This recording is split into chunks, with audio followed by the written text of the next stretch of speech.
तुम्ही OBC, SC, ST किंवा n t प्रवर्गातील असाल तर हा व्हिडिओ तुमच्यासाठी अतिशय उपयुक्त आहे। आपण या व्हिडिओमध्ये समजून घेणार आहोत की आपल्याकरता व्यावसायिक कोणकोणत्या योजना उपलब्ध आहेत ज्या अंतर्गत आपण अर्ज करून लाभ घेऊ शकतो। सरकारने विविध समाज घटकांसाठी स्वतःचा व्यवसाय सुरू करण्यासाठी मोठ्या प्रमाणात कर्ज व अनुदान योजना सुरू केलेल्या आहेत। या अंतर्गत जी काही पहिली जी योजना आहे ती म्हणजे महात्मा फुले मागास वर्ग महामंडळांतर्गत यामध्ये ओबीसी, व्हीजीएनटी यासाठी अर्ज करू शकतात। 1 लाख रुपयापर्यंतचं कर्ज मिळतं। अधिकृत वेबसाईट आहे mpbcd.maharashtra.gov.in। दुसरी जी काही योजना आहे ती बाबासाहेब आंबेडकर योजना आहे। ही एससी वर्गासाठी लागू आहे। 10 लाख रुपयापर्यंत कर्ज आणि सबसिडी मिळते। तिसरी योजना आहे आदिवासी विकास महामंडळांतर्गत यामध्ये एसटी वर्गासाठी उद्योग, शेती आणि व्यवसायासाठी मदत मिळते। चौथी जी योजना आहे ती म्हणजे अल्पसंख्याक विकास योजना।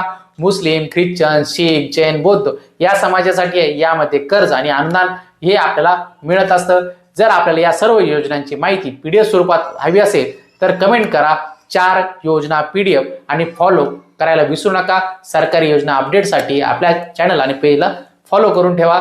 सरकारी योजनांचा लाभ घ्या आणि स्वतःचा व्यवसाय उभा करा आणि इतरांनाही रोजगार उपलब्ध करून द्या। अशाच माहितीसाठी नियमितपणे आपल्या पेजला भेट द्या आणि त्याकरता फॉलो आणि सबस्क्राईब करून सुद्धा ठेवा।